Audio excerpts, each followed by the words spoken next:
Hello everyone, welcome back to my channel Shiksha competition. UGC NET की हमारी तैयारी चल रही है पेपर फर्स्ट की, जिसमें हमारी यूनिट 2। तो आज हमारे इसमें जो टॉपिक है वो है अनुसंधान की विधियाँ। यहाँ से क्वेश्चन ज़रूर बनता है और ये आपको अच्छे से पढ़ लेना चाहिए। तो अनुसंधान की विधियों के बारे में पढ़ेंगे हम अच्छे से, उनकी विशेषताएँ, महत्व, सारी चीज़ें। तो प्लीज़ आपने अगर चैनल को अभी तक सब्सक्राइब नहीं किया है तो ज़रूर कर देना, लाइक कर दिया करो। अगर आपको क्लास अच्छी लगती है, आपको मेहनत पसंद आती है तो प्लीज़ शेयर ज़रूर किया करो।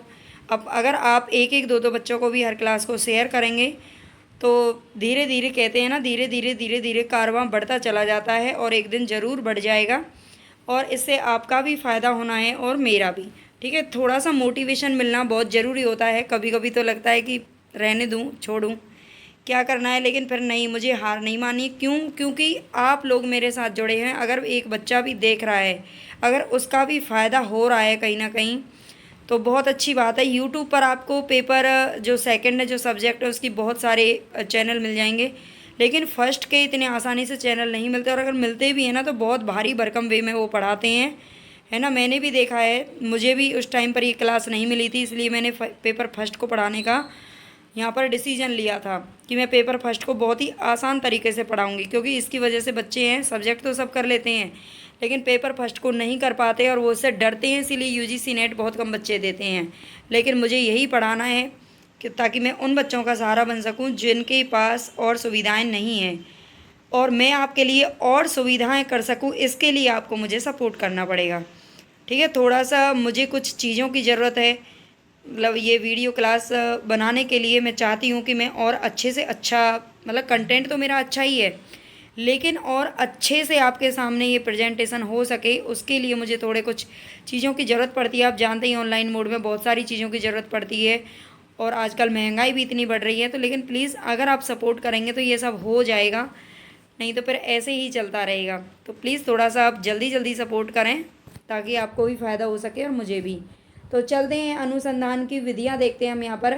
बेस्ट एवं काहन द्वारा प्रस्तावित वर्गीकरण सबसे उत्तम माना गया है। अनुसंधान की विधियों का जो वर्गीकरण किया है उसमें बेस्ट एवं काहन के द्वारा वर्गीकरण सबसे उत्तम माना गया है। इसी वर्गीकरण के आधार पर अनुसंधान की विधियों को निम्न 3 भागों में बांटा गया है, ठीक है। 3 मुख्य विधियां हैं अनुसंधान की: ऐतिहासिक अनुसंधान विधि, वर्णनात्मक या विवरणात्मक अनुसंधान विधि और प्रयोगात्मक अनुसंधान विधि, ठीक है। यहीं से क्वेश्चन आते हैं और इन्हीं को हम अच्छे से देखेंगे। ऐतिहासिक अनुसंधान विधि, वर्णनात्मक, विवरणात्मक अनुसंधान विधि या फिर प्रयोगात्मक अनुसंधान विधि। नेक्स्ट चलते हैं, ऐतिहासिक अनुसंधान विधि क्या होती है उसके बारे में थोड़ा सा जान लेते हैं। ऐतिहासिक अनुसंधान विधि अपने वास्तविक रूप में इतिहास या अतीत की घटनाओं का एक विश्वसनीय, क्रमबद्ध एवं समन्वित विवरण प्रस्तुत करता है। ऐतिहासिक का मतलब आप समझते ही हैं, जो इतिहास से संबंधित हो। और इतिहास हमेशा हमारा अतीत होता है, ना कि वर्तमान। वर्तमान इतिहास बनता है जब अतीत बन जाता है, ठीक है। तो अतीत की घटनाओं का एक विश्वसनीय, क्रमबद्ध एवं समन्वित विवरण प्रस्तुत करता है। ऐतिहासिक अनुसंधान के द्वारा किसी वस्तु, विचार, घटना और समुदाय या समाज विशेष की व्यक्ति जीवन तथा किसी संस्था के विकास से संबंधित तथ्यों और नियमों का वैज्ञानिक अध्ययन किया जाता है। ऐतिहासिक अनुसंधान में ऐतिहासिक साक्ष्यों की आवश्यकता पड़ती है। इसके अंतर्गत जिन तत्व या शक्तियों का अन्वेषण होता है वे अतीत से जुड़े होने के कारण अमूर्त एवं चुनौतीपूर्ण संदर्भ प्रस्तुत करते हैं, ठीक है। अतीत से जुड़े होने के कारण क्या करते हैं, अमूर्त, यानी कि जो चीज़ें हमें दिखाई नहीं देती वो अमूर्त होता है, और चुनौतीपूर्ण संदर्भ प्रस्तुत करता है, जो कि ऐतिहासिक अनुसंधान होता है, ठीक है। जॉन डब्ल्यू बेस्ट ने इसकी एक परिभाषा दी है। जॉन डब्ल्यू बेस्ट का क्या कहना है, ऐतिहासिक अनुसंधान का संबंध ऐतिहासिक समस्याओं के वैज्ञानिक विश्लेषण से है। इसके विभिन्न पद भूत के संबंध में एक नई समझ पैदा करते हैं। भूत का मतलब आप समझते होंगे, वो वाला भूत मत समझ लेना जिससे बच्चे डरते हैं, है ना। ये भूत है, यानी कि जो पास्ट है, ठीक है, उसके संबंध में एक नई समझ पैदा करते हैं जिसका संबंध वर्तमान और भविष्य से होता है। जानती हूँ आप भूत नहीं समझेंगे, इतना तो आप समझते ही हैं, लेकिन कोई नहीं। जिसका संबंध वर्तमान और भविष्य से होता है। ठीक है। ऐतिहासिक स्रोतों का विश्लेषण दो प्रकार से किया जाता है, एक तो प्राथमिक स्रोत और दूसरा होता है द्वितीयक या गौण स्रोत। ठीक है। प्राथमिक स्रोत वो होते हैं जो मूल स्रोत होते हैं। किसी भी ऐतिहासिक स्रोत जहाँ पर प्राथमिक उसे कहेंगे जो मूल होता है, जो मान लीजिए कोई किताब है या कोई प्रलेख होता है या फिर अभिलेख वगैरह होते हैं जो खुद उसी के द्वारा लिखवाए गए हैं, जिसके बारे में वो जानकारी है, तो वो प्राथमिक स्रोत होता है। या फिर हमें उसी आदमी से जानकारी मिलना, किसी इंसान से हमें जानकारी मिलना जो उसके बारे में बिल्कुल एकदम जानता है, जिसके बारे में जैसे कहते हैं ना आत्मकथा होती है, अपने बारे में जब कोई कुछ लिखता है तो वो सच्ची ही लिखता है सारी बातें। ठीक है। ज़रूरी नहीं है सच लिखता हो, वैसे सच्ची लिखी जाती हैं। और द्वितीय के गौण स्रोत वो होते हैं, मान लीजिए किसी इतिहासकार ने कोई पुस्तक लिखी, कोई पहले किसी पुस्तक को लिख के चला गया और फिर दोबारा किसी इतिहासकार ने उस पुस्तक को अपने मतलब नए रूप में उस पुस्तक को दोबारा से लिख दिया, तो कहीं ना कहीं उसमें कोई ना कोई कमी रह जाती है या कुछ चीज़ों में बदलाव हो सकता है, तो वो होते हैं द्वितीय के गौण स्रोत। करलिंगर क्या कहते हैं द्वितीय के स्रोत के बारे में, इन्होंने एक परिभाषा दी है, किसी ऐतिहासिक घटना या स्थिति का वह अभिलेख या रिकॉर्ड है जो मूल भंडार से एक या दो कदम दूर होते हैं। ठीक है। द्वितीय के स्रोत क्या होते हैं, मूल भंडार से एक या दो कदम दूर होते हैं। ये किसने कहा है, करलिंगर ने कहा है। जीवन, इतिहास, व्यक्तिगत विवरण, संस्मरण पत्र, पत्रिकाओं से प्राप्त सामग्री द्वितीय के स्रोत के क्या होते हैं, उदाहरण होते हैं। ठीक है। जीवन, इतिहास, व्यक्तिगत विवरण, संस्मरण पत्र, ये जितने भी संस्मरण पत्र पत्रिकाएं वगैरह चलती हैं ये सब द्वितीय के स्रोत में आते हैं। नेक्स्ट देखते हैं ऐतिहासिक अनुसंधान का महत्व क्या है। तो ऐतिहासिक अनुसंधान अतीत की त्रुटियों से परिचित कराकर भविष्य के प्रति सतर्क करता है। जो ऐतिहासिक अनुसंधान होती हैं, अगर इतिहास में एक गलती कोई हो जाती है तो उन गलतियों को दोबारा नहीं दोहराया जाता, उनके लिए सावधानी हर कोई बरतता ही है। ऐसे होता है ना, हमारे जीवन में भी बिल्कुल वैसे ही होता है। अगर हमसे मान लीजिए एक गलती हो गई, कोई भी गलती हो गई, तो सच्चा इंसान तो वही है, वो उस गलती से सीखे, ना कि उस गलती के बारे में बस रोता रहे, सोचता रहे। उस गलती से हमें सीखना चाहिए और आगे के लिए हमें उस गलती को नहीं दोहराना चाहिए। ठीक है। अतीत के आधार पर वर्तमान का ज्ञान कराता है। यह अनुसंधान परिवर्तन की प्रकृति को समझने में सहायता करता है।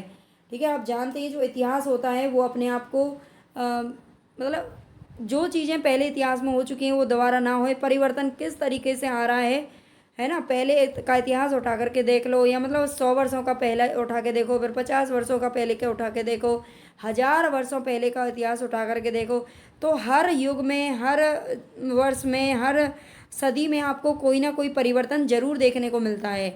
तो जो ऐतिहासिक अनुसंधान होता है वो परिवर्तन की प्रकृति को समझने में सहायता करता है, जैसे कि सामाजिक परिवर्तन, सांस्कृतिक परिवर्तन, नगरीकरण से संबंधित समस्याओं की प्रकृति से विशेष रूप से परिवर्तन की प्रकृति को समझा जा सकता है। ठीक है। आगे चलते हैं। इस अनुसंधान का जो महत्व है वो शुद्ध अनुसंधान और व्यवहारिक अनुसंधान दोनों ही दृष्टिकोण से होता है। शिक्षा एवं मनोविज्ञान के लिए वैज्ञानिक आधार भी प्रस्तुत करता है। कौन?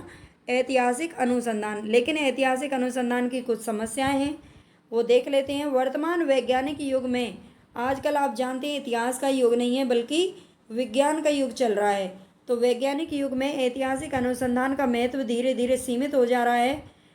आधुनिक युग में किसी समस्या के अध्ययन में कार्य कारण संबंध पर अधिक बल दिया जा रहा है, जिसका अध्ययन ऐतिहासिक अनुसंधान विधि द्वारा अधिक सशक्त ढंग से नहीं किया जा सकता है।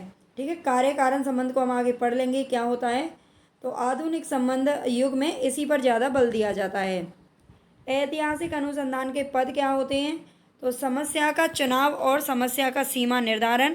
सबसे पहले समस्या का चुनाव किया जाता है, फिर परिकल्पनाओं का निर्माण होता है, उसके बाद क्या होता है, तथ्यों का संग्रहण और तथ्यों की प्रामाणिकता की जांच, तथ्य विश्लेषण के आधार पर परिकल्पनाओं की जांच और परिणाम की व्याख्या और विवेचन।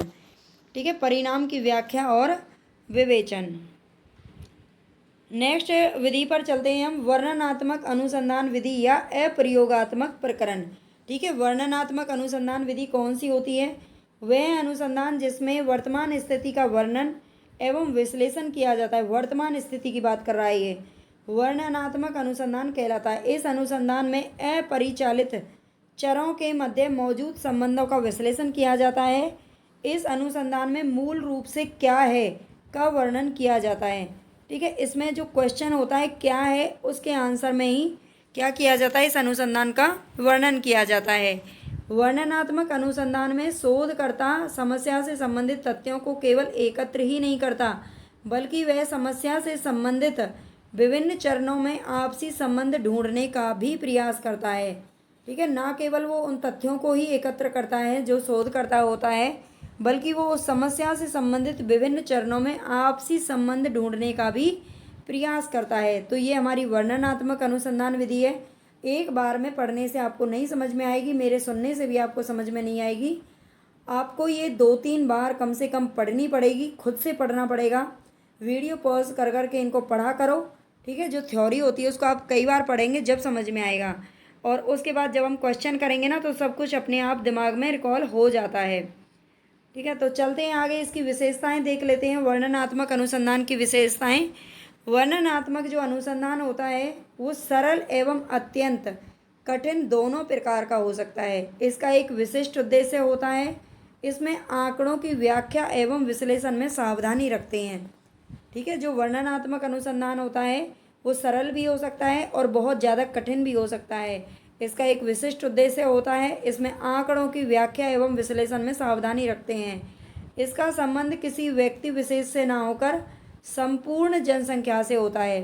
ठीक है, अगर आपसे पूछ लिया जाए जनसंख्या का अध्ययन किस विधि में किया जाता है, तो ये लास्ट टाइम ये दिसंबर 2023 में क्वेश्चन पूछा गया था यहाँ से कि जो जनसंख्या का अध्ययन है वो किस प्रकार के अध्ययन में होता है, तो ये वर्णनात्मक अनुसंधान में होता है।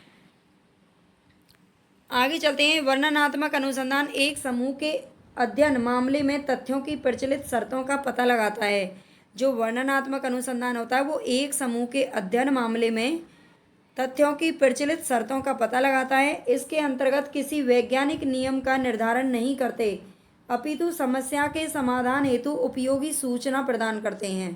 ठीक है, वर्णन शाब्दिक भी हो सकता है तथा इसे गणितीय सूत्रों द्वारा भी विकसित करते हैं। जो वर्णनात्मक अनुसंधान होता है उसका वर्णन शाब्दिक भी कर सकते हैं, शब्दों में, है ना, भाषा में, और इसका गणितीय सूत्रों द्वारा भी इसको विकसित किया जा सकता है। तो इसको और आप एक बार अच्छे से रिपीट कर लेना।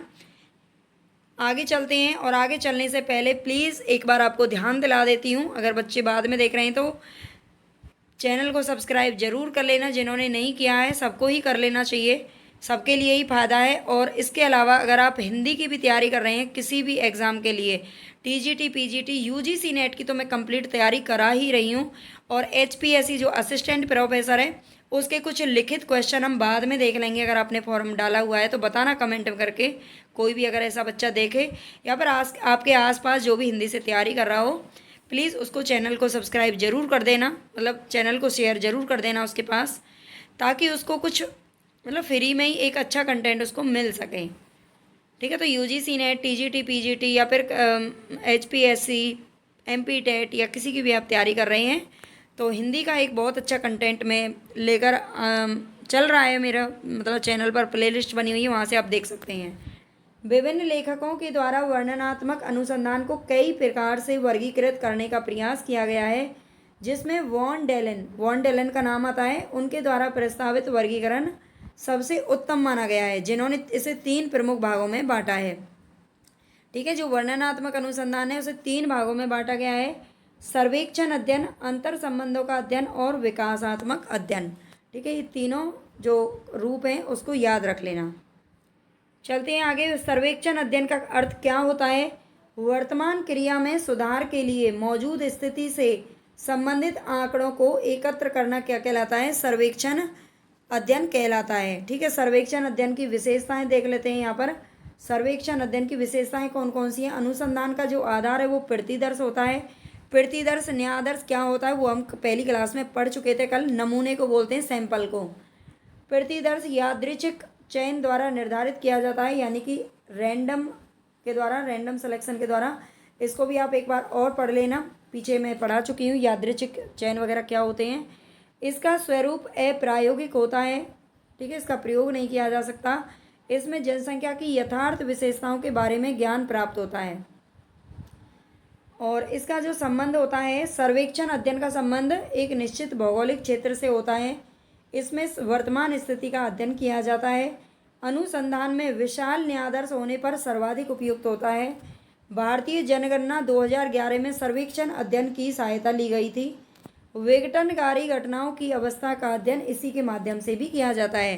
ठीक है, विघटनकारी जो घटनाएं होती हैं उनकी अवस्था का अध्ययन भी सर्वेक्षण अध्ययन के तौर पर ही किया जाता है। ठीक है, अंतर संबंधों का अध्ययन। अंतर संबंधों का अध्ययन क्या होता है? अंतर संबंधों के अध्ययन में अनुसंधानकर्ता वर्तमान स्थिति के सर्वेक्षण करने के साथ साथ उन तत्वों को खोजने का प्रयास भी करता है जो घटनाओं के संबंध के विषय में सूझ प्रदान कर सके। सूझ तो आप समझते ही होंगे। ठीक है, अंतर संबंधों के अध्ययन में ये मुख्यतः 3 प्रकार के होते हैं: व्यक्ति अध्ययन, कार्य कारण तुलनात्मक अध्ययन और सह संबंधात्मक अध्ययन। ठीक है, अंतर संबंधों का अध्ययन वो 3 प्रकार से किया जाता है: व्यक्ति अध्ययन यानी कि जो पर्सनल होता है, कार्य कारण तुलनात्मक अध्ययन और सह संबंधात्मक अध्ययन। आगे देखते हैं पीवी यंग। तो पीवी यंग क्या कहते हैं? व्यक्ति अध्ययन में किसी सामाजिक इकाई के व्यक्ति जीवन की खोज तथा विश्लेषण किया जाता है, भले ही वह इकाई व्यक्ति, परिवार, संस्था, सांस्कृतिक समूह तथा संपूर्ण समुदाय हो। ठीक है, व्यक्ति अध्ययन में क्या किया जाता है? किसी सामाजिक इकाई के व्यक्ति जीवन की खोज तथा विश्लेषण किया जाता है। व्यक्ति अध्ययन के सोपान देख लेते हैं। यहाँ पर व्यक्ति अध्ययन के सोपान क्या हैं? समस्या का चयन किया जाता है सबसे पहले और उसकी व्याख्या, अध्ययन के स्वरूप का निर्धारण कि हमें कौन सा अध्ययन मतलब किस प्रकार का अध्ययन अपनाना है उसका निर्धारण किया जाता है, इकाइयों की संख्या का निर्धारण, घटनाक्रम का व्यवस्थापन, निर्धारण तत्वों की व्याख्या, परिणाम विश्लेषण, परिणामों की व्याख्या और फिर निष्कर्ष पर पहुंचा जाता है। ठीक है, तो ये व्यक्तिगत अध्ययन के क्या हैं? सोपान है। स्क्रीनशॉट वगैरह ले लेना या फिर और दोबारा से पढ़ लेना। नोट्स वगैरह अगर आप बना रहे हैं तो अच्छी बात है, नहीं भी बना रहे हैं तो आप टेलीग्राम चैनल को प्लीज़ ज्वाइन कर लेना। वहाँ से आपको PDF इसकी मिल जाएगी, मतलब थ्योरी आप वहाँ पे भी एक बार चाहें तो पढ़ सकते हैं बाद में।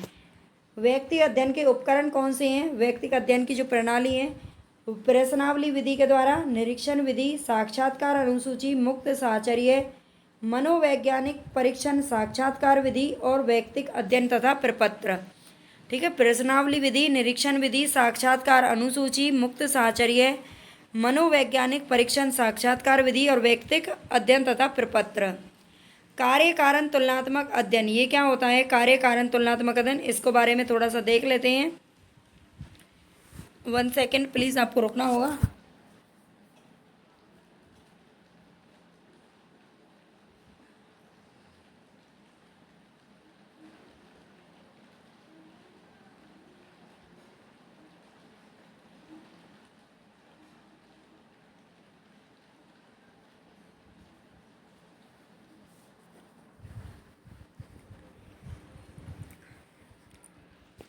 तो चलते हैं आगे। कार्य कारण जो तुलनात्मक अध्ययन है, कार्य कारण तुलनात्मक अध्ययन को कार्योत्तर या घटनोत्तर, ठीक है, घटनोत्तर अनुसंधान के नाम से भी जाना जाता है। इसमें किसी घटना अथवा स्थिति के उत्पन्न होने का कोई ना कोई कारण अवश्य होता है। कारण का मतलब आप समझते हैं, अगर मान लीजिए हमारे जो बॉडी है उसमें अगर कोई भी बीमारी हो रही है ना, तो उसका ज़रूर कहीं ना कहीं कोई कारण होगा। कुछ गलत खान पान या कुछ गलत तरीके से रहना या कुछ ना कुछ कारण जरूर होता है। तो ये कार्य कारण तुलनात्मक अध्ययन कहलाता है। यदि कारण उपस्थित है तो घटना अवश्य घटित होगी, और यदि कारण अनुपस्थित है, कोई कारण ही नहीं है, तो वह घटना भी नहीं घटेगी। ठीक है, कार्य कारण तुलनात्मक अध्ययन विधि का प्रयोग और अनुसंधान कार्यों के लिए किया जाता है जहाँ पर परीक्षण नहीं हो सकता। ठीक है, और नहीं है उन अनुसंधान कार्यों के लिए तुलनात्मक अध्ययन किया जाता है जहाँ पर परीक्षण संभव नहीं होता है, जैसे कि किशोर में अपराध प्रवृत्ति का अध्ययन, मोटर दुर्घटना का अध्ययन। ठीक है, मोटर दुर्घटना का अध्ययन आदि। चलते हैं नेक्स्ट, सह संबंधात्मक अध्ययन क्या होता है? सह संबंधात्मक अध्ययन, तो सह संबंधात्मक अध्ययन क्या होता है? यह अध्ययन दो या दो से अधिक चरों, घटनाओं या वस्तुओं के पारस्परिक संबंध के अध्ययन से संबंधित है। सहसंबंध का मतलब ही ये होता है कि एक दूसरे से संबंध होना और उन संबंधों के बारे में अध्ययन करना। कार्य कारण संबंध को समझने की दृष्टि से भी इस विधि का प्रयोग किया जाता है। ठीक है, आगे चलते हैं। विकासात्मक अध्ययन। तो विकासात्मक अध्ययन क्या होता है? इस प्रकार का जो अध्ययन होता है उसमें अनुसंधानकर्ता काफ़ी लंबे समय तक चरों के विकास का अध्ययन करता है। ठीक है, इस प्रकार का जो अध्ययन होता है विकासात्मक अध्ययन में अनुसंधानकर्ता काफ़ी लंबे समय तक चरों के विकास का अध्ययन करता है। यह अवधि कभी कभी महीनों से वर्षों तक चली जाती है। विकासात्मक अध्ययन मुख्यतः 3 प्रकार के होते हैं: अनुदैर्घ्य अध्ययन, प्रतिनिध्यात्मक अध्ययन और उपनति अध्ययन। ठीक है, ये तीनों याद रख लेना। अनुदैर्घ्य अध्ययन पूछा जा चुका है कई बार, इसको भी याद रख लेना। अनुदैर्घ्य जो अध्ययन होता है उसमें बच्चों के विकास की स्थिति का अध्ययन थोड़े थोड़े समय के अंतराल पर किया जाता है। जो अनुदैर्घ्य अध्ययन होता है उसमें क्या होता है? बच्चों के विकास की स्थिति का अध्ययन थोड़े थोड़े समय के अंतराल पर किया जाता है।